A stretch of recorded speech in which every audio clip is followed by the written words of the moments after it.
హల్లెలూయా, హల్లెలూయా. నేటి దిన వాక్య ధ్యానాన్ని ప్రారంభించుకోవడానికి ముందు ఈ పునరుద్ధాన కాలమైన కూడికలో చిన్న ప్రార్థనతోటి కార్యక్రమాన్ని ప్రారంభించుకుందాం. ప్రార్థన చేసుకుందాం. ప్రార్థన. పరిశుద్ధుల ప్రేమ కలిగిన మా దేవ, ఆశ్రయ దుర్గమ, ఆలోచనకర్త, మీకు వేలాది స్తుతులు స్తోత్రములు చెల్లిస్తూ ఉన్నాము నాయన. విడువను ఎడబాయను అని వాగ్దానం చేసి మమ్మల్ని పిలుచుకున్నటువంటి మా ప్రభువా, మీకు స్తోత్రాలు చెల్లిస్తూ ఉన్నాం. అయా, మంచి లేనటువంటి మా జీవితాలకు తండ్రి మీరు ఎంతో మంచిని ఆపాదించినందుకు మీకు స్తోత్రాలు చెల్లిస్తూ ఉన్నాము నాయన. నేటి దినాల్లో మందిరాల్లో కూడుకోలేక ప్రభువా, అయా మందిరాలకు దూరంగా ఉంటూ తండ్రి నాయన మీ సన్నిధానాన్ని ఆనందించడానికి మీరు చూపుతున్న కృపను బట్టి మీకు స్తోత్రాలు నాయన.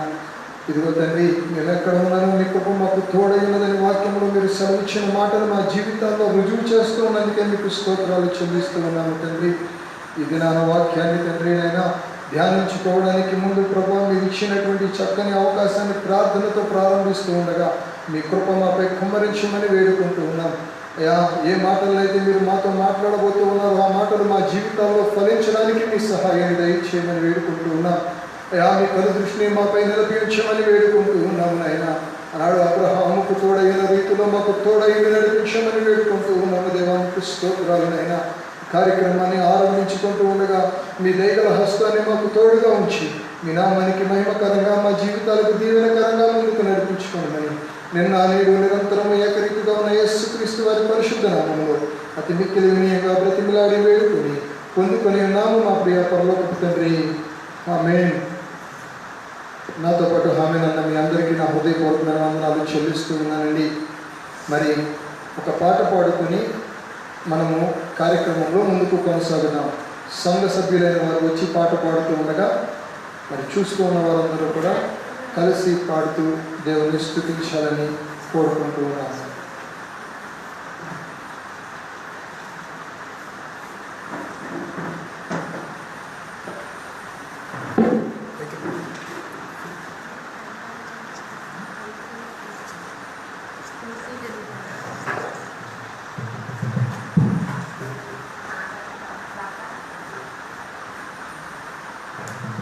హల్లెలూయా. విడువని దేవుడ నీవే, నా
యెహోవా నా బలమా, యథార్థమైనది నీ మహిమని పాట పాడుతుంది. ఈ సమయంలో నేను నామని మహిమపడతాను.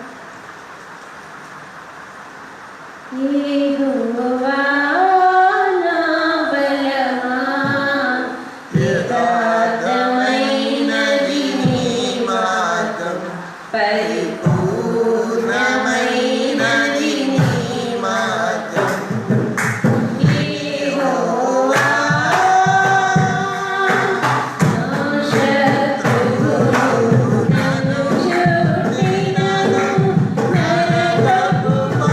Shall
praise the Lord. Hallelujah, hallelujah. మంచిది ప్రియ సహోదరి సహోదరులారా, ఇప్పటి వరకు పాటల ద్వారా దేవుని నామాన్ని మహిమపరుచుకుంటూ వచ్చాము. మరి అతి ప్రాముఖ్యమైనటువంటి సమయము వాక్యాన్ని ధ్యానము చేసేటటువంటి సమయం. వాక్యాన్ని ధ్యానము చేస్తూ మన జీవితాలను సరి చేసుకునేటటువంటి సమయం. వాక్యము ద్వారా మరలా మూడువారిన మన జీవితాలను తిరిగి చిగురింప చేసుకునేటటువంటి సమయం. కాబట్టి ప్రతి ఒక్కరూ కూడా శ్రద్ధగా వాక్యాన్ని విని దాని ద్వారా దేవుని వలన మెండైన మేలులను అనుభవిద్దాము. మంచిది ప్రియ సహోదరి సహోదరులారా, కీర్తనల గ్రంథము 119వ అధ్యాయము, కీర్తనల గ్రంథము 119వ అధ్యాయము 11వ వచనాన్ని ఒక్కసారి చదివితే అక్కడ ఈ విధంగా వ్రాయబడి ఉంది. కీర్తనకారుడు చెబుతున్నటువంటి మాట, తన హృదయంలో నుండి వచ్చినటువంటి మాట, స్పష్టంగా వ్రాయబడినటువంటి మాట, నీ ఎదుట నేను పాపము చేయకుండానట్లు. చాలా జాగ్రత్తగా గమనించాలి. ఈ మాటలో ఉన్నటువంటి లోతైన భావాన్ని మనం అర్థం చేసుకోవాలి. భక్తుడు అంటాడు కదా, నీ ఎదుట నేను పాపము చేయకుండానట్లు నా హృదయంలో నీ వాక్యము ఉంచుకొని ఉన్నాను. నా హృదయంలో నీ వాక్యము ఉంచుకొని ఉన్నాను. చాలా సందర్భాల్లో చాలామంది అనుకుంటారు, వాక్యము వినడం వల్ల కలిగేది ఏమిటండి, పాటలు పాడడం వల్ల ఒక సంతోషము మన హృదయంలో ఉంటుంది అని, ఆరాధించడం వల్ల దేవునితో మమేకమైన అనుభవము మనలో కలుగుతుంది అని. కానీ ఇక్కడ భక్తుడు చెబుతున్నటువంటి మాట, ఇదిగో నీ మాట నా హృదయంలో ఉంటే నేను దేనికి దూరంగా ఉంటాను? పాపానికి దూరంగా ఉంటాను. ఎవరి ఎదురుగుండా అనేది ఆలోచన చేస్తే దేవుని ఎదురుగుండా. మంచిది ప్రియ సహోదరి సహోదరులారా, మనం జాగ్రత్తగా గమనిస్తే ఆ మాట బహు స్పష్టంగా వ్రాయబడినటువంటి మాట, నీ ఎదుట నేను పాపము చేయకుండానట్లు. ఈరోజు చాలామంది చాలా రకాలుగా ఆలోచన చేస్తూ ఉంటారు. ఎవరి ప్రాయంలోనికి వచ్చినటువంటి బిడ్డలైతే తల్లిదండ్రులకు కనబడకుండా చేయాలని అనుకుంటూ ఉంటారు. చిన్న బిడ్డలైతే స్కూల్లో టీచర్కి, ఇంట్లో తల్లిదండ్రులకు కనపడకుండా ఏదో చిన్న తప్పు చేయాలని అనుకుంటూ ఉంటారు. వీరి భయము ఎందుకు అంటే తల్లిదండ్రుల మీదో, గురువు మీదో, స్నేహితుల మీదో, బంధువుల మీదో ఉంటుంది. వీరెవరైనా చూస్తారేమో అనేటువంటి ఆలోచనలో ఉంటారు. కానీ ఇక్కడ భక్తుడు అంటున్నాడు, నీ ఎదుట అంటే దేవుని ఎదుట. చూడండి ప్రియ సహోదరి సహోదరులారా, దేవుడు చూసినంత మేర ఏ మనిషి కూడా చూడలేడు. ఈ మాటలు మనం జాగ్రత్తగా గుర్తుంచుకోవాలి. పరిశుద్ధ గ్రంథంలో వ్రాయబడినటువంటి మాట, ఇదిగో నేను నీ కన్నులకు కనబడకుండా ఎక్కడికి పారిపోగలను? ఆకాశము మట్టుకు వెళుదునా అక్కడను నీవున్నావు అంటాడు. భూమి దిగంతముల వరకు నేను వెళుదునా అక్కడను నీవున్నావు. సముద్ర లోతులకు నేను వెళుదునా అక్కడను నీవు నన్ను చూచుచున్నావు. అవును ప్రియ సహోదరి సహోదరులారా, ఈ లోకంలో మనుషుల చేతుల నుండి మనము తప్పించుకోవచ్చు. మనుషులు మనల్ని చూడకుండా మనం కొన్ని తప్పులు చేయవచ్చు. కొన్ని రకాలైనటువంటి పాపాల గుండా మనం ప్రయాణం చేయవచ్చు. అది మనము ఈ లోకంలో నుండి వెళ్ళిపోయే వరకు, లేక మనం ఎవరికైతే భయపడుతున్నామో వారు ఈ లోకంలో నుండి వెళ్ళిపోయే వరకు వారికైనా ఇంకొకరికైనా తెలియకపోవచ్చేమో. కానీ నిన్ను నన్ను సృష్టించినటువంటి దేవుడు సుగుణాల సంపన్నుడు, సర్వశక్తిమంతుడు, చూడని అంటూ ఏది కూడా ఈ సమాజంలో, ఈ సృష్టిలో లేదు అన్న విషయాన్ని మనము గుర్తించాలి. దేవునికి మహిమ కలుగునుగాక. చూడండి, ఇక్కడ చాలా స్పష్టంగా వ్రాయబడినటువంటి మాట, నా హృదయంలో నీ వాక్కు. చాలా సందర్భాల్లో వాక్యాన్ని విన్నప్పుడు వాక్కు ఎక్కడికి వెళుతుంది? చెవులోనికి వెళుతుంది. మళ్ళీ ఏమవుతుంది? మందిరంలో నుండి బయటకు వెళ్ళగానే చెవులో ఉన్నటువంటి వాక్కు చెవులో నుంచి చెవులోనే బయటకు వెళ్ళిపోతుంది. కానీ ఇక్కడ భక్తుడు అంటాడు, నా హృదయంలో నీ మాటలు ఉంచుకున్నాను. హల్లెలూయా. చూడండి, ఇలా ఉంచబడి పోలుస్తూ పరిశుద్ధ గ్రంథంలో కొన్ని మాటలు రాయబడి ఉన్నాయి. పరిశుద్ధ గ్రంథంలో ఒక ఉపమానాన్ని యేసుక్రీస్తు ప్రభువు వారు చెప్పడం జరిగింది. ఆయన జీవిస్తూ ఉన్నటువంటి సమయంలో, ఆయన ఈ లోకంలో ఉన్నటువంటి సమయంలో, ఆయన శరీరరూపిగా ఉన్నటువంటి సమయంలో ఆయన యొద్దకు వచ్చినటువంటి వారిని చూసి వారితో చాలా ఉపమానాలు యేసుక్రీస్తు ప్రభువు వారు చెప్పడం జరిగింది. కానీ వాటిలో నుండి ఒక ఉపమానాన్ని ఈరోజు మీ ముందు ఉంచాలని ఆశపడుతూ ఉన్నాను. ప్రేరేపణ వలన మీ ముందుకు ఈ రకంగా నడిపించబడ్డాను. దేవునికి మహిమ కలుగును గాక. హల్లెలూయా. చూడండి, ఎంతమంది మందిరానికి వెళ్ళాలని ఆశపడుతూ ఉన్నారు, ఎంతమంది మందిరంలో సంఘంగా కూడుకోవాలని ఆశపడుతూ ఉన్నారు, ఎంతమంది దేవుని సన్నిధిలో ఆ మేలులను అనుభవించాలని ఆశపడుతూ ఉన్నారు. ఈ ఆశ కలిగిన ప్రతి ఒక్కరూ కూడా ఈ ఆశతో పాటు హృదయంలో దేవుని వాక్కును నిలిపి ఉంచుకోవాలనే ఆశను కూడా కలిగి ఉండాలి. ఈ హృదయాన్ని యేసుక్రీస్తు ప్రభువు వారు ఉపమానంగా చెబుతూ మంచి నేల అనే మాటలు పలకడం జరిగింది. హృదయాన్ని నేలతో పోల్చడం జరిగింది. వాక్కును విత్తనముతో పోల్చడం జరిగింది. మీరు లూకాసు వార్తలోనికి వస్తే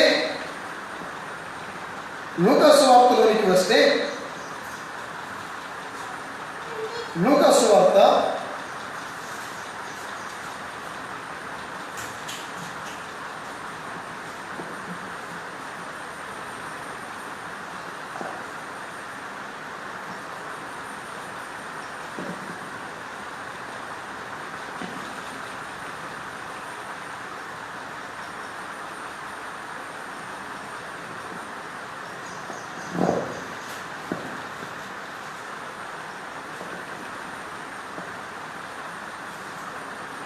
8వ అధ్యాయము, లూకాసు వార్త 8వ అధ్యాయము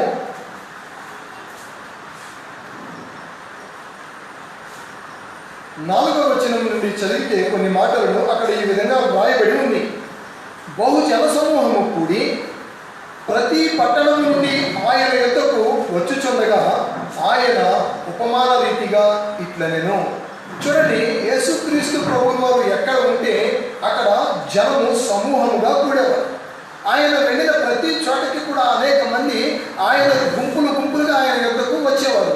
కారణం ఏమిటి అంటే వాక్యాన్ని వినాలని కాదు, దీవెనలను పొందుకోవాలని, వారి జీవితంలో ఉన్నటువంటి సమస్యలను తొలగించుకోవాలని. యేసుక్రీస్తు ప్రభువు వారు ఈ లోకానికి వచ్చింది దీవెనలు ఇవ్వడం కోసం మాత్రమే కాదు, ప్రతి ఒక్కరిని కూడా పరలోక రాజ్యానికి వారసులుగా మార్చాలని, ప్రతి ఒక్కరి మీద ఉన్న పాపము కూడా కొట్టివేయబడి దేవునితో సమాధానపరచాలని యేసుక్రీస్తు ప్రభువుల వారి లోకానికి వస్తే, ఇక్కడ మనం చూసినప్పుడు యేసుక్రీస్తు ప్రభువుల వారి లోకంలో జీవిస్తూ ఉన్నంత కాలము, శరీరరూపిగా జీవిస్తూ ఉన్నంత కాలము ఆయన ఎక్కడ ఉంటే అక్కడకు గుంపులుగా వచ్చినటువంటి మనుషులు వారి ఆశ, వారి ఆశయము పరలోక రాజ్యము కాదు, మరి ఏమిటయ్యా అంటే లోక సంబంధమైనటువంటి దీవెన, లోక సంబంధమైనటువంటి మేలు, లోక సంబంధమైనటువంటి ఆశీర్వాదము. ఆస్తి కావాలయ్యా, అప్పులు బాధల్లో ఉన్నాను, నా అప్పులు తీర్చుదేవా అని చెప్పి వచ్చేవారు. కొందరైతే అనారోగ్యంతో ఉన్నాను, అనారోగ్యం నుండి విడిపించమని వచ్చేవారు. కొందరైతే అయ్యా నా బిడ్డకు దెయ్యం పట్టింది, నా బిడ్డకు దెయ్యం వదలడం లేదు, నా బిడ్డకు పట్టినటువంటి దెయ్యాన్ని వదిలించని వచ్చిన వారు. కొందరైతే మరికొందరు అనేక రకాలైనటువంటి సమస్యలతో యేసుక్రీస్తు ప్రభు వారి దగ్గరకు రావడాన్ని మనం చూస్తాము. ఈ రోజున ఈ మాటలు వింటూ ఉన్నటువంటి నీవైనా నేనైనా యేసుక్రీస్తు ప్రభు వారి దగ్గరికి ఎందుకు వచ్చాము, ఎందుకు వస్తున్నాము ఆలోచన చేయాలి. ఈ ఆలోచన మన హృదయంలోనికి రానప్పుడు ఒకవేళ ఆ సమూహం వలె మనం కూడా ఆశీర్వాదాల కోసం మాత్రమే మందిరానికి వస్తూ ఉన్నట్లయితే మనం చేస్తూ ఉన్నటువంటి భక్తి యథార్థమైన భక్తి కాదు. మనము జీవిస్తూ ఉన్నటువంటి క్రైస్తవ జీవితము యథార్థమైన క్రైస్తవ జీవితము కానే కాదు. లోకానికి క్రైస్తవునిలాగా కనబడుతూ దేవునికి భక్తిహీనులాగా మనము కనబడుతూ ఉన్నామన్న విషయాన్ని ఈ సమయంలో మనము గుర్తించాలి. ఇక్కడ ఉపమానాన్ని చెబుతూ ఆయన చెబుతున్నటువంటి మాట చూడండి, విత్తువాడు తన విత్తనములను విత్తుటకు బయలుదేరెను. జాగ్రత్తగా గమనించారు. విత్తేటటువంటి వ్యక్తి తన దగ్గర ఉన్నటువంటి విత్తనాలను పట్టుకొని విత్తాలని బయటకు వెళితే ఆ విత్తనాలను విత్తుతూ ఉండగా కొన్ని విత్తనాలు ఒక్కొక్క ప్రదేశంలో పడడాన్ని ఇక్కడ మనం చూస్తూ ఉంటాము. చల్లని ఆ మాటను, విత్తువాడు విత్తుటకు విత్తనములు పట్టుకొని బయలుదేరను, అతడు విత్తుచుండగా కొన్ని విత్తనములు ఎక్కడ పడినాయి అంట? త్రోవ పక్కన పడినవి.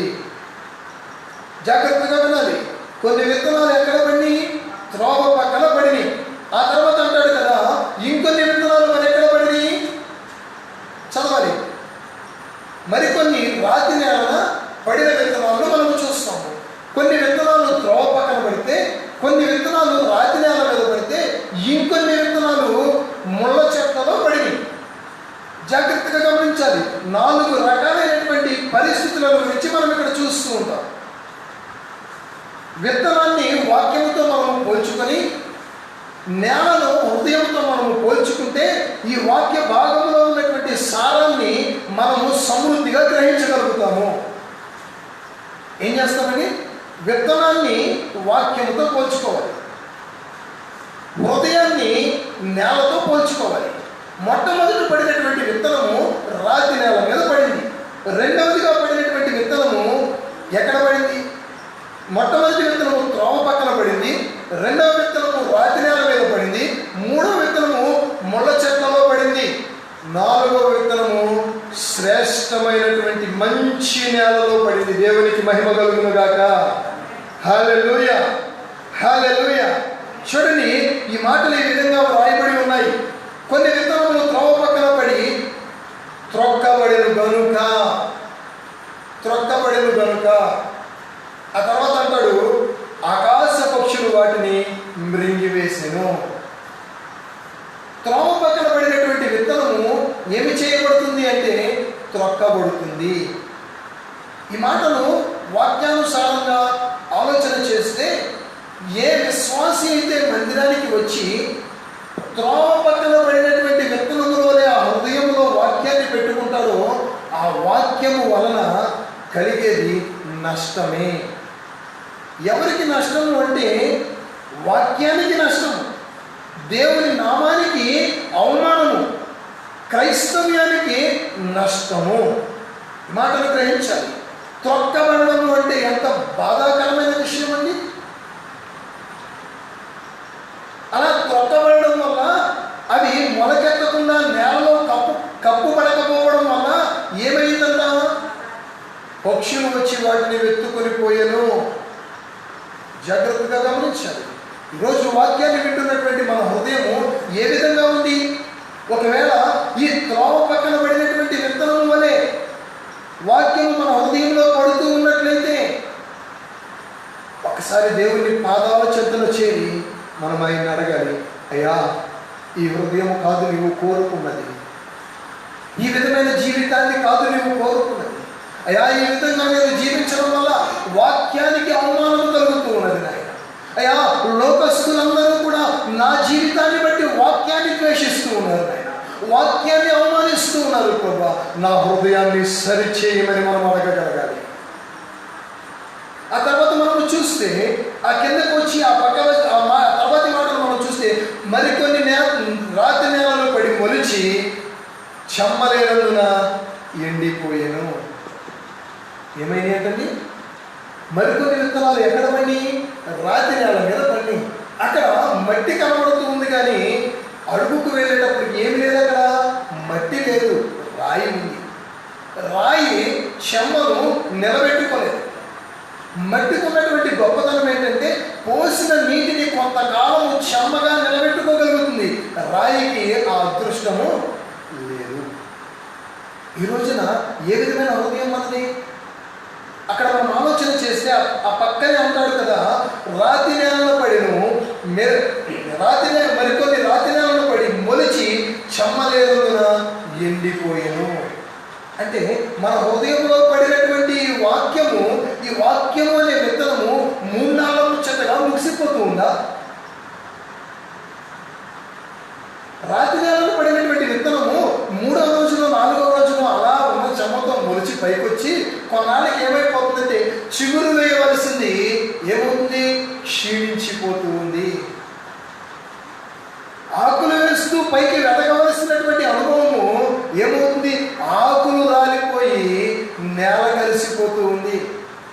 యేసుక్రీస్తు వారి వద్దకు వచ్చినటువంటి మన జీవితము, మోడుబారినటువంటి మన జీవితము చిగురించాలని యేసయ్య కోరుకుంటూ ఉంటే, మన హృదయం సరైనదిగా లేకపోతే, ఆ మాటను మన హృదయంలో మనం చేర్చుకోలేకపోతే చిగురు వేయడం కాదు సుమి, చిగురు కూడా ఎండిపోతుంది. వేయవలసిన చిగురు కూడా ఎండిపోతుంది. మూడవ మాటగా మనం అక్కడ చూస్తే ఏమని వ్రాయబడి ఉంది? మరికొన్ని ముండ్ల పొదల నడవబడెను, ముండ్ల పొదలు వాటితో మొలచి వాటిని అణిచివేసును. ఏమైనా ఏంటండి? ముండ్ల చెట్ల మధ్యలో పడినాయంట. ఈ ముండ్ల చెట్లు ఏం చేసినాయి?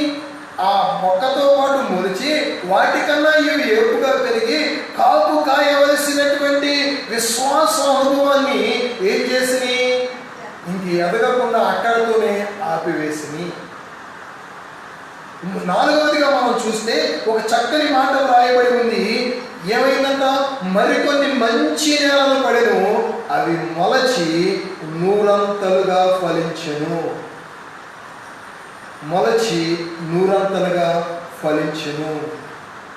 ఈ మాటలు పలుకుచు యేసుక్రీస్తు ప్రభువు ఒక చక్కని మాట అన్నారు. ఏంటి ఆ మాట అనేది మనం చూస్తే, వినుటకు చెవులు గలవాడు వినుగాక. ఆమేన్. వినుటకు చెవులు గలవాడు వినుగాక. చాలా చెవులు లేకుండా ఎలా వింటామండి?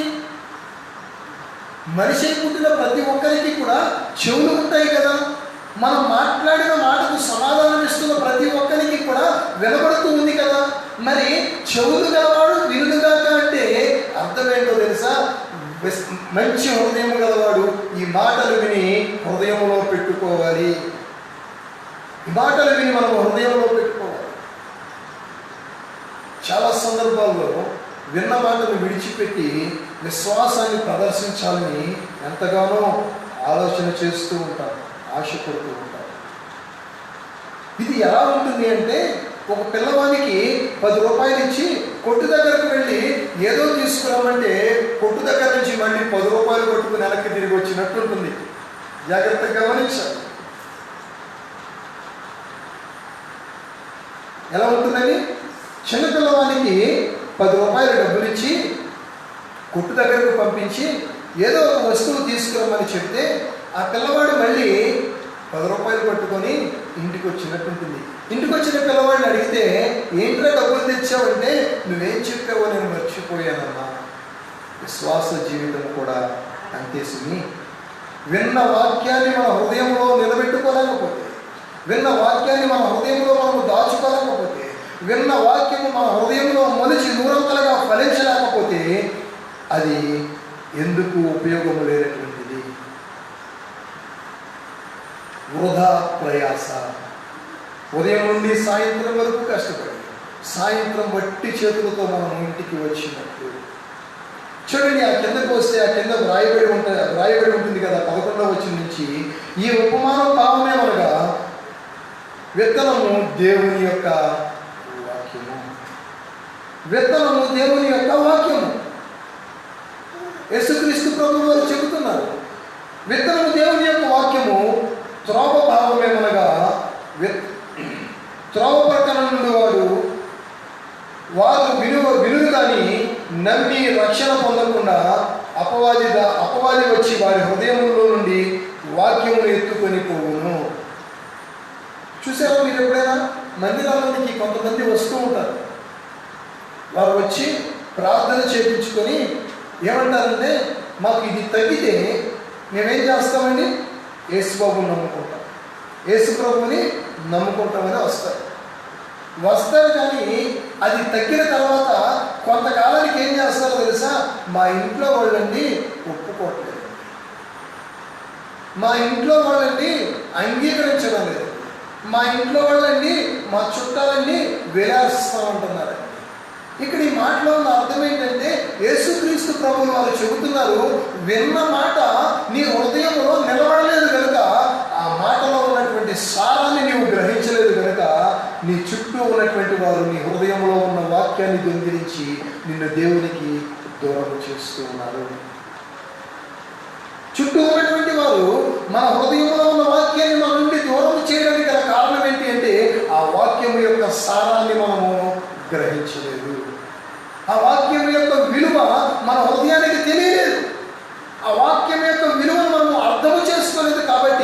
మన చుట్టూ ఉన్నటువంటి వారు మనలను వాక్యానికి దూరం చేయగలుగుతూ ఉన్నారు. అదే కనుక హృదయము దున్నబడినదైతే, హృదయము చదును చేయబడినదైతే, హృదయము ఎండబెట్టబడినదైతే, హృదయము నీరు పారినదైతే, హృదయానికి ఒక చక్కని పొలాన్ని చేసేటటువంటి ఒక వ్యవసాయదారుడు ఉన్నట్లయితే ఆ పొలము చక్కగా పండుతుంది. పొలము చక్కగా పండుతుంది. ప్రియ సహోదరి సహోదరులారా, చూడండి, ఒకసారంట ఒక రాజుగారు దారి వెంట వెళుతూ ఆ మొత్తం చేలన్నీ కూడా ఎండిపోయి చేలలో పచ్చదనమే లేకుండా ఉన్న ప్రదేశంలోకి వచ్చేటప్పటికి ఒక చేను పచ్చగా కనబడుతూ ఉందంట. పచ్చగా కనబడుతూ ఉంటే ఆ రైతు ఆ చేను దగ్గర కూర్చొని ఉన్నప్పుడు రాజుగారు ఆగి ఆయన అంటాడంట, అబ్బా ఎంత అదృష్టవంతుడు అయ్యా నువ్వు, నీ చేను పచ్చగా నిగనిగలాడుతూ ఉందంటే ఈయన అన్నాడంట, ఆ అదృష్టానికన్నా ముందున్న కష్టాన్ని మీరు చూడలేదండి. ఒకప్పుడు ఈ చేను కూడా ఆ చేల వలె బీడు బారిపోయి ముళ్ళ చెట్లతోటి అంతా కప్పుబడిపోయి ఉన్నప్పుడు నేను కష్టపడి చెమటోర్చి నా ప్రాణాన్ని సైతము లెక్క చేయకుండా ఇక్కడ పెద్ద పెద్ద పాములు తిరుగుతూ ఉన్నా సరే నేను కష్టపడి పనిచేశాను, నా శ్రమనంతా నేను వెచ్చించాను. కాబట్టి ఈరోజు ఇంత పచ్చగా ఈ నెల కనబడుతుంది. ఈరోజు చాలామంది మన కళ్ళ ముందు ఆశీర్వదింపబడిన వారు కనబడుతూ ఉంటారు. చాలామంది మేలును అనుభవిస్తున్న వారు కనబడుతూ ఉంటారు. మనము వారి మేలునే చూస్తాము కానీ, వారి ఆశీర్వాదాన్ని చూస్తాము కానీ, వారి మోకాళ్ళ ప్రార్థనను మనము చూడలేము. ఎందుకని అంత మోకరించి ప్రార్థన చేస్తున్నారు వారు? ఎందుకని అంత భక్తితో ఎంతమంది చీకొట్టినా, ఎంతమంది వెనక్కి లాగినా తగ్గకుండా వారు ముందుకు ప్రయాణం చేస్తూ ఉన్నారు? ఆ మాటలో ఉన్న సారాన్ని వారు గ్రహించారు కనుక, ఆ మాటలో ఉన్నటువంటి విలువను వారు అర్థం చేసుకున్నారు కనుక, ఆ మాట యొక్క శ్రేష్టతను వారు వారి హృదయంలో నిలబెట్టుకున్నారు కనుక, ఆ రైతుకు తెలుసు ఆ చేను పడితే పిల్లల కడుపు నిండుతుంది. చూడండి, రెండవ మాటగా వ్రాయబడినటువంటి విషయాన్ని మనం ఇక్కడ చూస్తే, రాతి నేలలో పడిన వారు ఎవరనగా వినినప్పుడు వాక్యము సంతోషముగా అంగీకరించేవారు కానీ వారికి వేరు లేనందున కొంచెము కాలము నమ్మి శోధన కాలమున తొలగిపోవుదురు. ఏమవుతారంటండి? శోధన కాలమున తొలగిపోవుదురు. జాగ్రత్తగా గమనించాలి ప్రియ సహోదరి సహోదరులారా.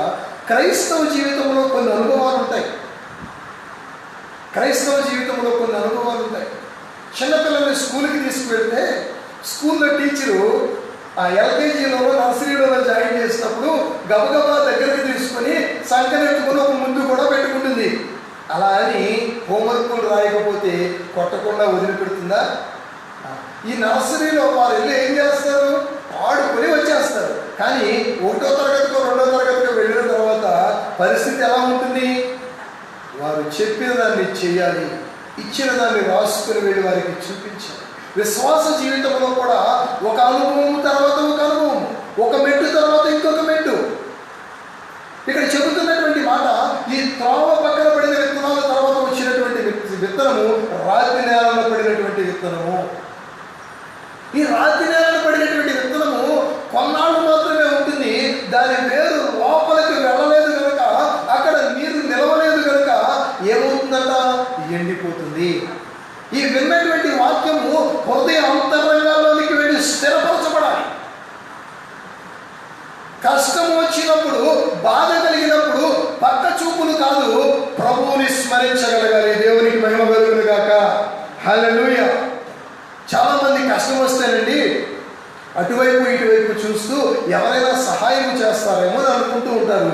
కానీ విశ్వాసంలో స్థిరపడినటువంటి వ్యక్తులు, విశ్వాస జీవితాన్ని పరిపూర్ణంగా ఆచరిస్తూ అనుభవిస్తున్నటువంటి వ్యక్తులు కష్టం వస్తే వారి హృదయంలో మొట్టమొదట గుర్తొచ్చేది అయితే వాక్యము, లేకపోతే పాట.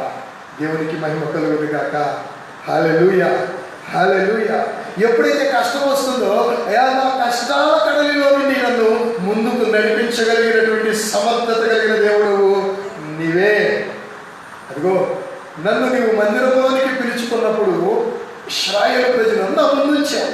ఈ ఇశ్రాయేలు ప్రజలు నీ మాట విని ఐగుప్తుని విడిచి బయటకు వచ్చారు. వారికి ఎదురుగుండా ఏమొచ్చింది? ఎర్ర సముద్రం వచ్చింది. వెనక్కి తిరిగి చూస్తే ఏముంది? ఐగుప్తు సైన్యం ఉంది. ఎటు చూసినా కానీ,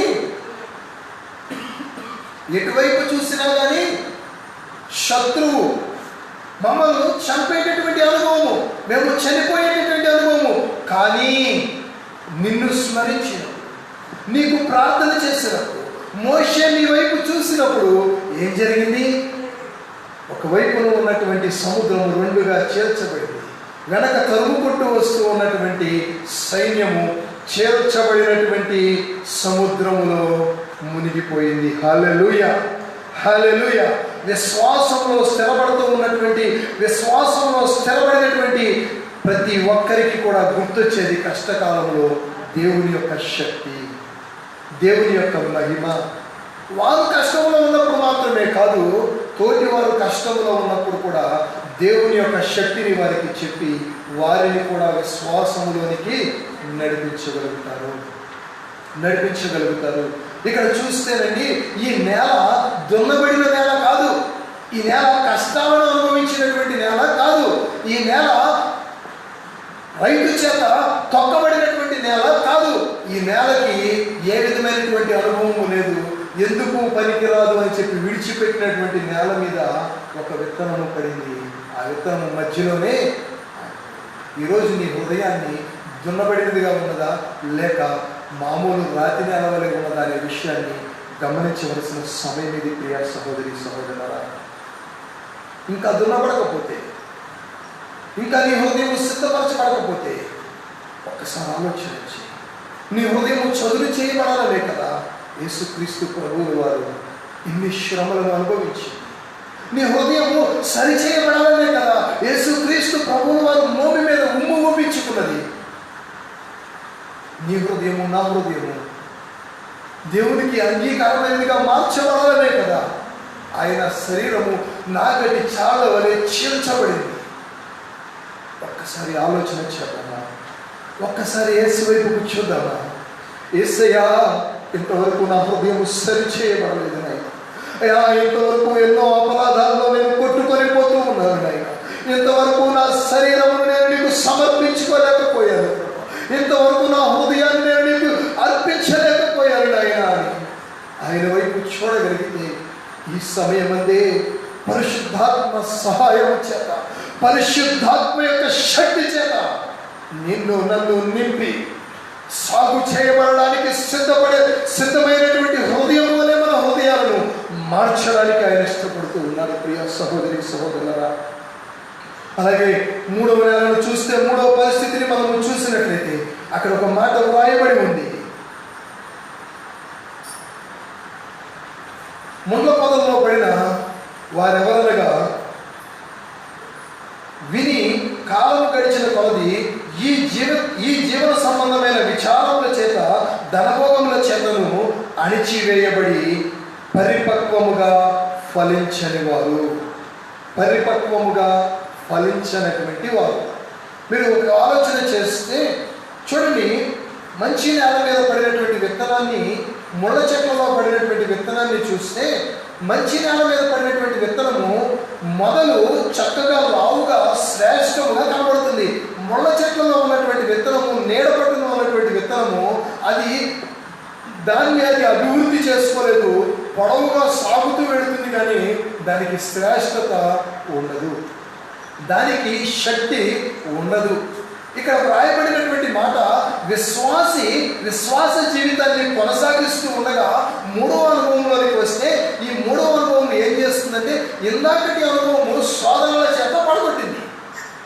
శోధన వచ్చినప్పుడు శోధనకు పడిపోయిన అనుభవం ఒకటైతే, చుట్టుపక్కల ఉన్నటువంటి వారు మీ మాటల చేత మీ హృదయాలను గాయపరచి, మీ హృదయాలను ఎంతగానో నొచ్చిపచేసి దేవునికి దూరం చేసిన అనుభవం ఒకటైతే, ఇది మన సొంత ఆలోచనల చేత దేవునికి దూరం అవుతూ ఉన్నటువంటి అనుభవం.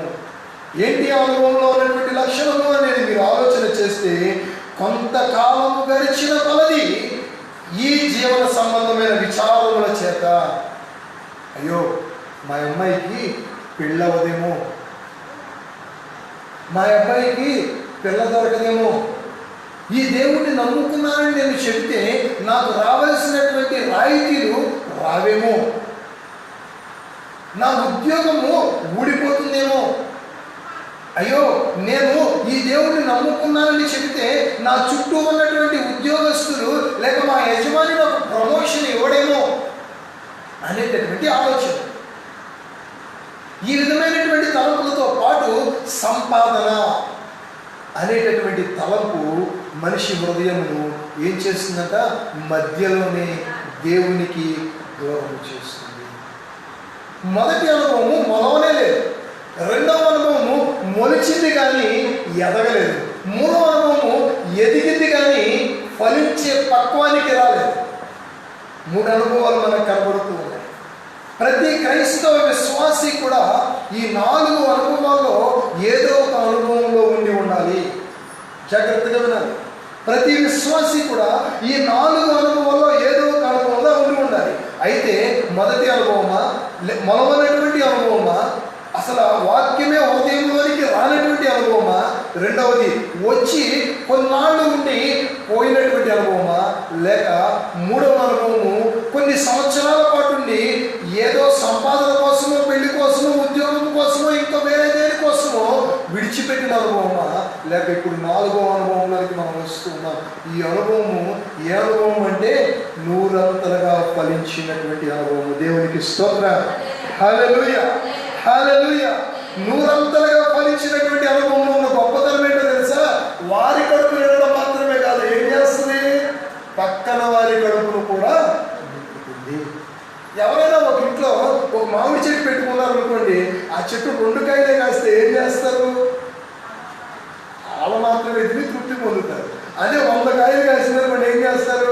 పక్కింటి అల్లములో పొల్లములో కూడా పిలిచి, ఇగో మా చెట్టు మామిడికి ఒకసారి రుచి చూడని చెప్పి, పోనీ పక్కింటి వాళ్ళు పిలిచివ్వకపోయినా కానీ చుట్టాలకైనా కానీ 4 కాయలు పంపిద్దాంలే, ఏదో ఒక రోజు మనకి ఏదో సాయం చేస్తారని చెప్పి చుట్టాలకైనా పంపిస్తాం. అంటే 100 ఫలించినటువంటి అనుభవంలో ఉన్న గొప్పతనం ఏంటంటే వారు మాత్రమే దీవించబడడం కాదు, వారి చుట్టూ ఉన్నవారు కూడా దీవించబడడానికి కారణమవుతారు. దేవునికి స్తోత్రం. హల్లెలూయా, హల్లెలూయా. మీరు అక్కడ చూసినట్లయితే ఆ కింద వచనాన్ని మీరు అలా చదువుకుంటూ వస్తే, మంచి నేలన పడినటువంటి వారెవరనగా యోగ్యమైన మంచి మనస్సుతో వాక్యములు విని దానిని అవలంబించి ఓపికతో ఏం చేస్తారంట? ఫలిస్తారు. ఓపికతో ఫలిస్తారు. చూడండి, ఈ మంచి నేలన పడినటువంటి విత్తనము, ఆ హృదయము ఎప్పుడు తయారవుతుందంటే అక్కడ మొలిచినటువంటి మొక్కలు కొట్టబడాలి. అంటే వాక్యము నేరుగా హృదయంలోకి వచ్చి మన హృదయంలో ఉన్నటువంటి చెడు తలంపులను మన నుండి దూరం చేయాలి.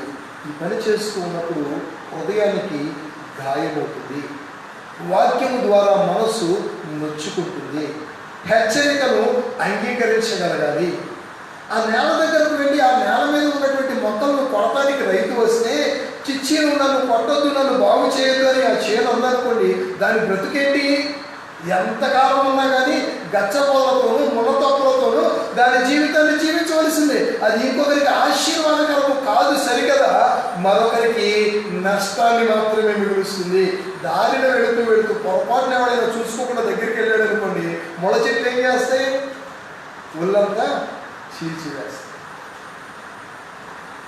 ఆ వచనాన్ని మనం జాగ్రత్తగా గమనిస్తే ఆ హృదయానికి ఉన్నటువంటి అనుభవము మొదట యజమానికి తనను తాను అప్పగించుకోవాలి. హల్లెలూయా, హల్లెలూయా. ఈ రోజున మనకు మంచి యజమాని ఎవరైనా ఉన్నారు అంటే ఒక దైవజనుడు కాదు, ఒక పాస్టర్ గారు కాదు, ఒక బిషప్ కాదు, ఎవరు మనకు మంచి నాయకత్వాన్ని వహించగలిగినటువంటి మంచి వ్యవసాయకుడు ఎవరైనా ఉన్నారు అని అంటే అది యేసుక్రీస్తు ప్రభువు వారు మాత్రమే. హల్లెలూయా, హల్లెలూయా. ఆయనకు మన హృదయాన్ని మనం అప్పగించుకోగలిగినప్పుడు, ఆయనకు మనము సమర్పించుకోగలిగినప్పుడు ఆయన మన హృదయాన్ని సరిచేసేవాడిగా ఉన్నారు. చూడండి, రెండవ అనుభవం ఏమిటంటే ఒక ట్రాక్టర్తోనో ఒక నాగలితోనో ఆ చేరుని ఏం చేయాలి? ఆ నేలను ముక్కలుగా దున్నాలి. దానిలో ఉన్నటువంటి రాళ్ళను ఏరి బయట గమనిస్తే ఆ చేను పంట పండాలి అంటే, ఆ హృదయం ఫలించాలి అంటే వాక్యానికి అవకాశం మనం ఇవ్వగలగాలి. దున్నే దేవునికి మన హృదయాన్ని సమర్పించుకోగలగాలి. రక్షణ కొరకు మనల్ని పిలిచినటువంటి యేసు క్రీస్తు ప్రభువు వారికి మన జీవితాన్ని మనము అర్పించుకోగలగాలి. మేలు కోసము, దీవెన కోసము, ఆశీర్వాదం కోసము, ఆస్తి కోసము, అప్పులు తీర్చబడ్డం కోసము, వేరే ఇంకో దేని కోసమో మనం దేవుని దగ్గరకు వచ్చినట్లయితే మనల్ని మనం దేవునికి అర్పించుకోలేము. కానీ అయ్యా నీ రాజ్యంలో నాకు ఒక స్థానము కావాలి అని మనం వచ్చినప్పుడు, నీ రాజ్య వారసునిగా నేను మార్చబడాలని వచ్చినప్పుడు, అయ్యా నీవు సమర్పించినటువంటి ఆ సమర్పణ ద్వారా మాత్రమే నాకు యోగ్యత కలుగుతుంది అని మనం అడగలిగినప్పుడు, అయ్యా నీ మార్గంలో నేను అడుగులు వేస్తే అది నాకు దీవెన కావాలని మనం నిలబడగలిగినప్పుడు మన హృదయము నూరంతలుగా ఫలించేదిగా మార్చబడుతుంది. చూడండి, రాజుల గ్రంథంలో మీరు చూస్తే మొదటి రాజుల గ్రంథము 10వ అధ్యాయము 24వ వచనాన్ని మనం ఒక్కసారి చదువుదామండి. మొదటి రాజుల గ్రంథము 10వ అధ్యాయము 24వ వచనం.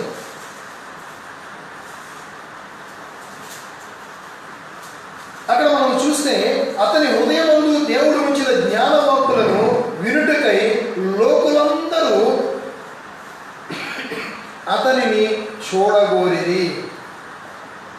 అతని హృదయంలో దేవుడు ఉంచినటువంటి జ్ఞానవాక్కులను చూడడానికంతా, వినడానికంతా లోకులందరూ కూడా, లోకంలో ఉన్నటువంటి వాళ్ళందరూ కూడా ఏం చేశారంట? ఆయనను చూడడానికి వచ్చారు. ఎవరి గురించి వ్రాయబడింది ఈ మాట? ఎవరి గురించి వ్రాయబడింది? సొలొమోను మహారాజు గురించి వ్రాయబడింది.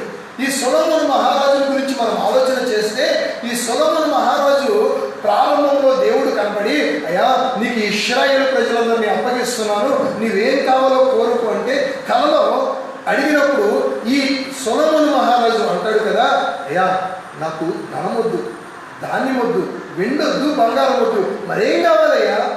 రాజ్యాలు కావాలా? వద్దు. మరేం కావాలి?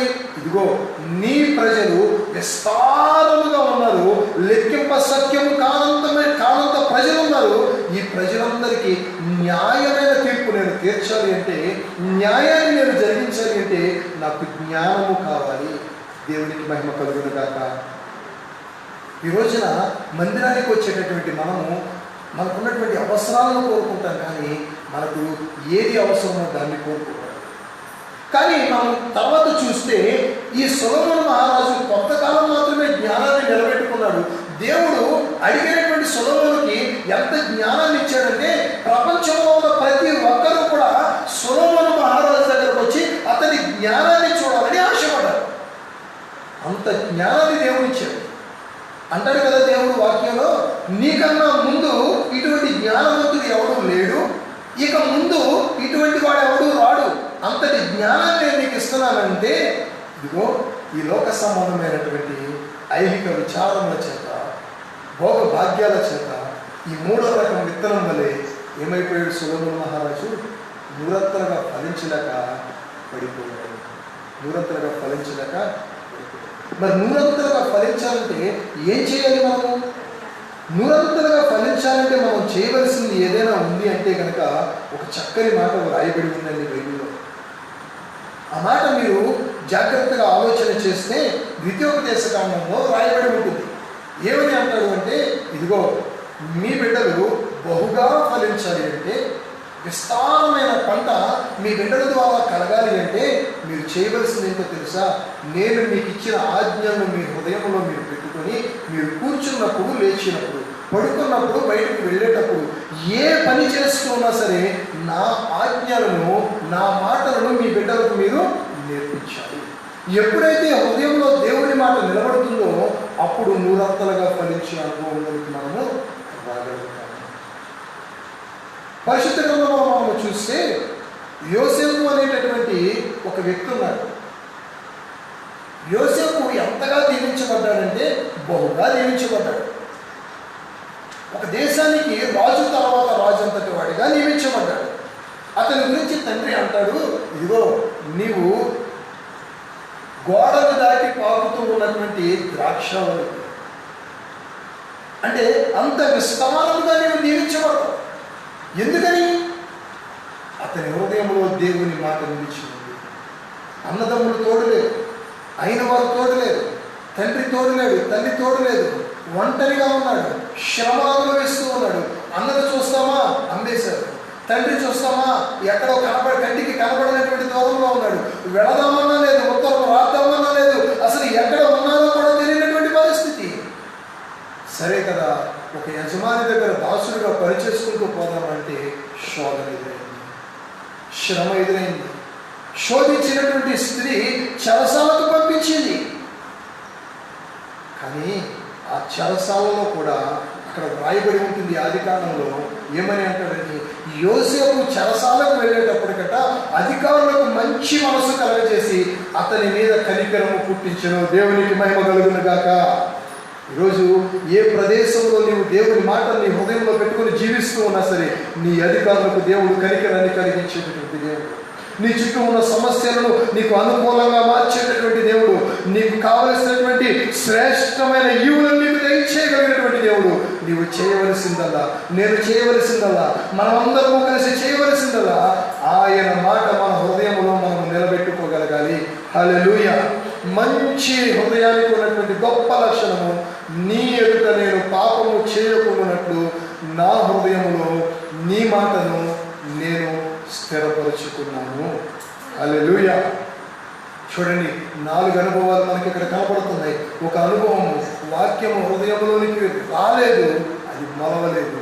రెండవ అనుభవము, వాక్యము హృదయంలోనికి వచ్చింది, కానీ అది మొలిచింది, కానీ 3 నెలల ముచ్చటగానే వెళ్ళిపోయింది. మూడవ అనుభవము, వాక్యము హృదయంలోనికి వచ్చింది, మొలిచింది, ఎదిగింది, కానీ ఫలించలేదు. అంటే ఈ 3 అనుభవాలకి కూడా పరలోక రాజ్యానికి స్థానము లేదు. యేసుక్రీస్తు ప్రభువు వారు అంటారు కదా, ద్రాక్షవల్లిని నేనైతే, తీగలు మీరు. మొట్టమొదట మంచి నేలలో నాటబడినటువంటి విత్తనాన్ని నేనే. మీరు కూడా మంచి నేలలో నాటబడిన విత్తనాల వలె ఉంటే కనుక నాకు తీగలుగా మీరు ఉంటారు. ఒకవేళ మీరు మంచి నేలలో నాటబడకపోతే మీరు కత్తిరించి వేయబడతారు. పరలోక రాజ్యానికి మీరు చేరలేరు. నేనే మార్గము, నేనే సత్యము, నేనే జీవము అని చెప్పినటువంటి దేవుడు మొట్టమొదట మనకు పరలోక రాజ్యానికి మార్గాన్ని చూపిస్తూ ఉన్నారు. ఆ మార్గంలో మనం నడవగలగాలి అంటే మంచి హృదయాన్ని మనము కలిగి ఉండాలి. నూరంతరగా ఫలించేటటువంటి హృదయాన్ని మనం కలిగి ఉండాలి. ఈ నూరంతరగా ఫలించే హృదయం ఏం చేస్తుందో తెలుసా? హృదయంలో పడ్డ విత్తనాన్ని తీసుకొని వెళ్ళి ఇంకొన్ని చోట్ల నాటుతూ ఉంటుంది. అంటే ఏంటి ఆ విత్తనము? వాక్యము. దేవునికి స్తోత్రం. హృదయంలోనికి వచ్చినటువంటి వాక్యాన్ని కొన్ని చోట్లకు తీసుకొని వెళ్ళి ఇంకొంతమందికి చెబుతూ ఉంటుంది. ఈ రకంగా అనేక మందికి దేవుని నామాన్ని పరిచయం చేస్తుంది.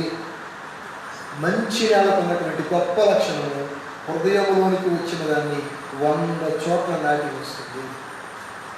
ఇందాక మనం ఒక మాట అనుకున్నాం, ఏంటి? దుడ్లో ఉన్నటువంటి మామిడి చెట్టు 100 కాయలు కాస్తే 10 కాయలు 20 కాయలన్నా పంచుతాం. ఈరోజు మన హృదయం మంచి హృదయం అయితే, మన హృదయంలో పడిన విత్తనము మొలిచి ఫలిస్తే ఈ వాక్యమును అనేక మందికి మనం పంచి పెడతాము. యేసుక్రీస్తు ప్రభువు కోరుకుంటున్నటువంటి మాట, ఇదిగో నీవు మంచి ఫలాలను ఫలించాలి. కారు ద్రాక్షలను ఫలించే అనుభవంలో నీవు ఉండకూడదు. మంచి ఫలాలను నీవు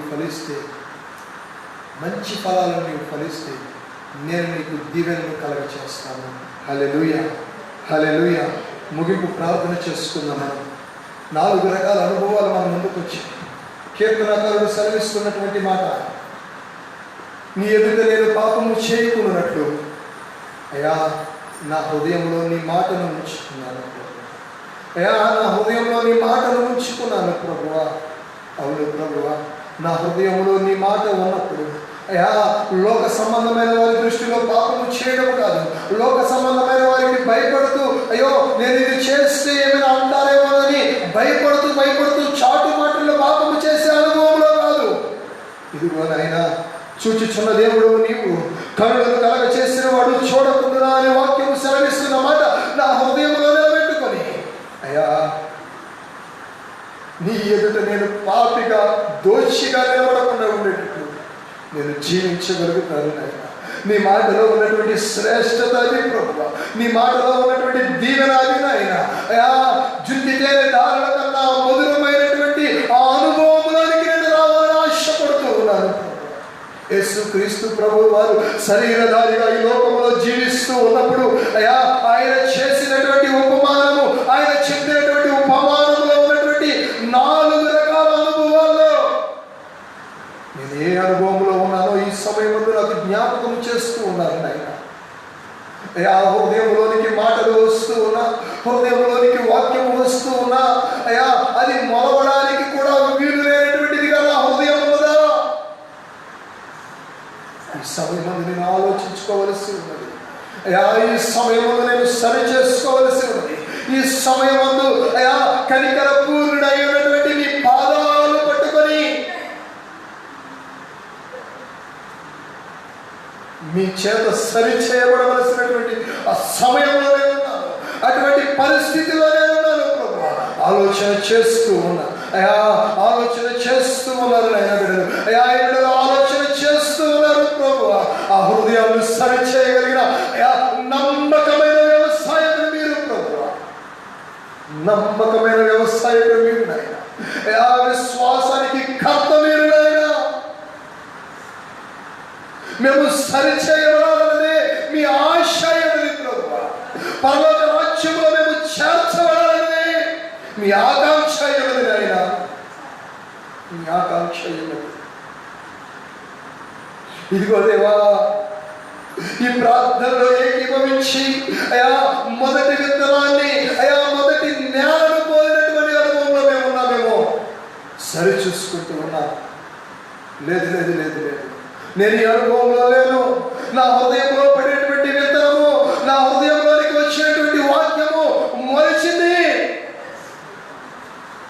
నేను కొన్ని విడిచిపెట్టాను అన్న అనుభవంలో ఉన్నావా?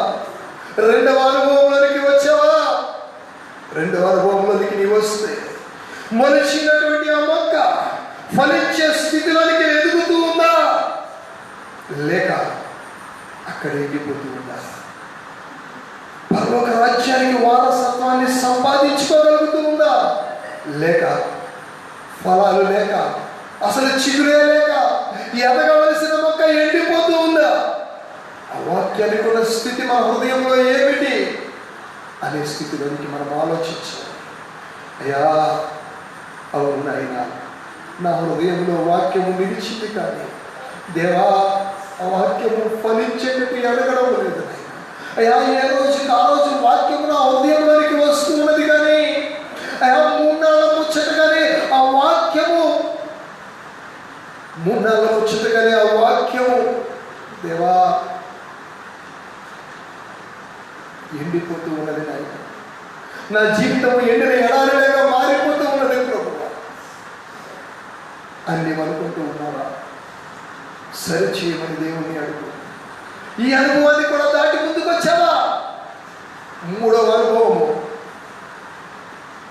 ముళ్ళ చెట్లలో పడినటువంటి అనుభవము. ఇక్కడ పడినటువంటి విత్తనము మొలిచింది, కొంతకాలము జీవించింది, ఎదిగింది. ఫలించవలసిన సమయం వచ్చేటప్పటికి ఇదిగో ఆ చుట్టూ ఉన్నటువంటి ముళ్ళ చెట్లు ఆ మొక్కను అణిచివేశాయట. ఎప్పుడైతే ఆ చెట్లు ఆ మొక్కను అణిచివేయడం ప్రారంభించాయో ఆశీర్వాదాన్ని కోల్పోయింది, ఆశీర్వాదాన్ని కోల్పోయింది. ఇంకొద్ది కాలంలో పరలోక రాజ్యంలో అడుగు పెట్టవలసినటువంటి ఆశీర్వాదాన్ని చేతులా జారవిడిచిపోయింది. దేనికి నీవు విశ్వాసాన్ని కొనసాగించడానికి భయపడుతూ ఉన్నావు?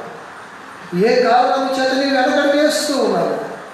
ఇదిగో నీకున్నటువంటి సమస్యలా, నీకున్నటువంటి శోధనలా, నీకున్నటువంటి ఇరుకులా, నీకున్నటువంటి ఇబ్బందులా, నీకున్నటువంటి ఆర్థిక సమస్యలా, ఏదైనా సరే సజీవుడైన నా దేవుడు, సమస్తము నెరవేర్చగలిగిన శక్తివంతుడు, విశ్వాసంలో నీవు నిలబడితే, ఫలించాలని ఆశ కలిగి నీవు స్థిరంగా ఉండగలిగితే, శోధనను జయింపచేయగలిగిన వాడు, నీకున్న సమస్యలను నీ నుండి దూరం చేయగలిగిన వాడు, ఇశ్రాయేలు ప్రజలకు యెరికో గోడ అడ్డొచ్చింది. యెరికో గోడను నా దేవుడు పడగొట్టలేదా? విజయాన్ని ఇవ్వలేదా? ఎందుకు నీవు భయపడుతూ ఉన్నావు? ఎందుకు నీవు కృంగిపోతూ ఉన్నావు? ఎందుకు నీవు వెనకడుగు వేస్తూ ఉన్నావు? వెనకడుగు వేయకు ప్రియ సహోదరి సహోదరుడా, వెనకడుగు వేయకు ప్రియ సహోదరి సహోదరుడా. 4వ అనుభవంలోనికి నీవు రావాలి. 4వ అనుభవంలో నీవు అడుగు పెట్టాలి. 4వ అనుభవంలోనికి నీవు వచ్చినప్పుడు నీకు దయచేయబడిన రక్షణకు, నీవు నిలబడినటువంటి ఆ రక్షణ అనుభవానికి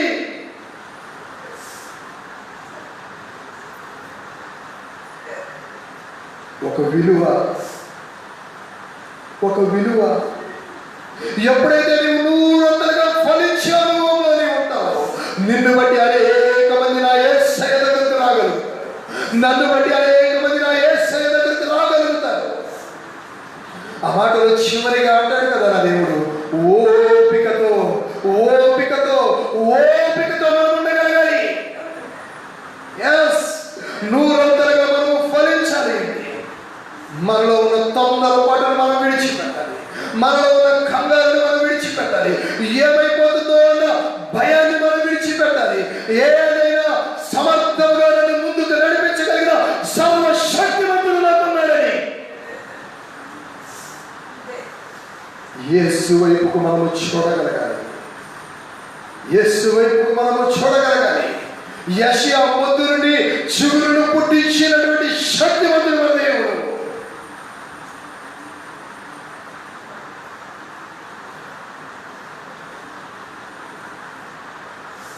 ఎండిన ఎడారిలో సైతము జలధారలను ప్రవహింప చేయగలిగిన శక్తిమంతుడు మన దేవుడు. భయపడకు ప్రియ సహోదరి సహోదరుడా, భయపడకు ప్రియ విశ్వాసి. ఏ స్థితిలో నీవు ఉన్నా సరే, ఏ పరిస్థితిలో నీవు ఉన్నా సరే, ఇదిగో ఆయన దీవెన నీ మీదికి రాబోతుంది. ఆయన కృప నిన్ను ఆవరించబోతుంది. పరిశుద్ధాత్ముడు నీకు నూతన శక్తిని ఈ సమయమందు దయచేయబోతున్నాడు. ఈ సమయమందు నూతన శక్తి చేత ఆయన నిన్ను నింపబోతూ ఉన్నాడు. నీ అడుగులు తలబడుతూ ఉన్నట్లయితే, నీ అడుగులను సరి చేయడానికి ఓ తల్లి తప్పటడుగులు వేస్తూ ఉన్న తన బిడ్డకు ఏ విధమైనటువంటి ఆధారాన్ని ఇస్తుందో అంతకన్నా శ్రేష్టమైన ఆధారాన్ని ఈ సమయమందు నీకు ఇవ్వడానికి ఆయన నీ వైపు చూస్తూ ఉన్నాడు. నీవు చేయవలసిందల్లా ఒకటే, నేను చేయవలసిందల్లా ఒకటే. అయా నా చేతులు నీ వైపుకి ఎత్తాను, అయా నా చేతులు చాచి నీ వైపు చూస్తూ ఉన్నా. చికటగల దొంగ ఊపిలో నేను పడి ఉన్నాను, మరణకరమైన కోటిలో నేను పడి ఉన్నాను. లేవాలని ఆశ నాకున్నది, లేవలేకపోతున్నాను. అయా నీతో నడవాలని ఆశ నాకున్నది, నడవలేకపోతూ ఉన్నాను. అయ్యా నీ మాటలో హృదయంలో స్థిరపరచుకోవాలన్న ఆకాంక్ష నాకున్నది, శక్తి చాలడం లేదు. అయ్యా నా బంధువుల మధ్యలోకి వెళ్ళినప్పుడు నిన్ను ప్రత్యక్షపరచాలని ఆశ నాలో ఉన్నది, కానీ శక్తి నాకు చాలడం లేదు. నూతనమైన శక్తితో, పరిశుద్ధాత్మ శక్తితో నన్ను నింపండి ప్రభువా, సహాయాన్ని నాకు దయచేయండి. నూతన శక్తితో నన్ను నింపండి అయ్యా. త్రోవ పక్కన పడిన విత్తనము వలె నా హృదయంలోనికి వచ్చిన వాక్యము మారిపోకూడదు నాయనా. రాతి నేలన పడిన విత్తనము వలె నా హృదయంలోనికి వచ్చిన వాక్యము మారిపోకూడదు ప్రభువా. అయ్యా ముళ్ళ చెట్టులో పడిన విత్తనము వలె నా హృదయంలోనికి వచ్చిన వాక్యము మారిపోకూడదు నాయనా. మంచి నేలన పడిన విత్తనము వలె 100గా ఫలించే అనుభవంలోనికి ఈ విశ్వాస జీవితము కొనసాగింపబడాలని ఆశతో ఈ సమయమందు నీ పాదాలు పట్టుకుని ప్రార్థన చేస్తూ మీ సహాయాన్ని కోరుతూ ఉన్నానని మనం అడిగినట్లయితే ఈ సమయమందే ఆయన సహాయాన్ని దయచేయబోతూ ఉన్నాను. పరిశుద్ధుడా, ప్రేమ కలిగిన మా దేవా, మీకు వేలాది స్తుతులు స్తోత్రములు చెల్లిస్తూ ఉన్నాము నాయన. ఇదిగో తండ్రి, ఈ మాటలు ఎంతమంది దగ్గరకైతే మీరు తీసుకుని వెళ్ళారో మాకు తెలియదు అయా. చెవి గలవాడు వినులుగా కానీ మీరు సెలవిచ్చినటువంటి మాట ఎంతమంది విన్నారో మాకు తెలియదు కానీ ప్రభు అయా, ఈ ప్రార్థనలో ఏకీభవించిన ప్రతి హృదయము సరిచేయబడుగా కానీ ప్రార్థన చేస్తున్నాను. నూరంతలుగా ఫలించే అనుభవానికి వచ్చునుగా కానీ ప్రార్థన చేస్తున్నాను. ఆ విధమైన శక్తిని మీరు వారికి అనుగ్రహించినందుకే మీకు స్తోత్రాలు చెల్లిస్తున్నాను. వారి చేయి మీరు పట్టుకొని నడిపిస్తూ ఉన్నందుకే మీకు స్తోత్రాలు చెల్లిస్తూ ఉన్నాను. పశ్చాత్తాపములోనికి వచ్చిన హృదయమును నూరంతలుగా మీరు ఫలభరితంగా మార్చబోతున్నదికే మీకు స్తోత్రాలు చెల్లిస్తూ ఉన్నాము నాయనా. ఇదిగో తండ్రి, ఇంతవరకు మీరు మాకు తోడైనందుకు మీకు వందనాలు అయా. రానున్న దినాల్లో కూడా విశ్వాసములో నుండి మేము పడిపోకుండా అయా, సహవాసంగా కూడుకోలేనటువంటి మేము ఈ విధంగా మీ మాటలు విని మరింతగా తృప్తి పొందడానికి కావలసిన సమయాన్ని, అనుకూలమైన సమయాన్ని మాకు దయచేయండి అయా. మీ ఆత్మ చేత మమ్మల్ని నింపమని, మీ శక్తి చేత మమ్మల్ని బలపరచమని.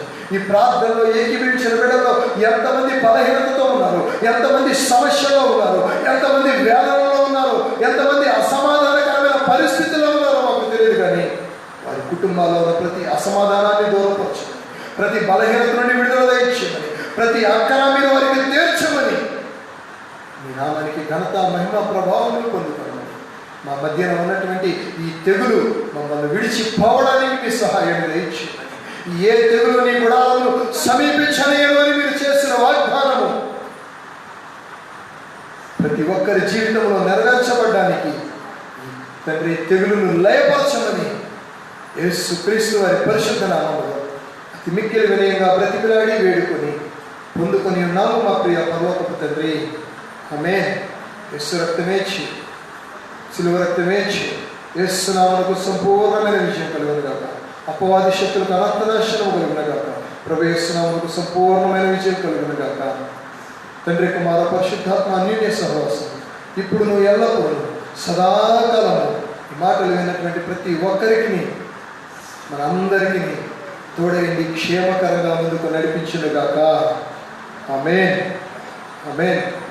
ఈ మాటలు విన్నటువంటి మీ అందరికీ నా హృదయపూర్వకమైన వందనాలండి.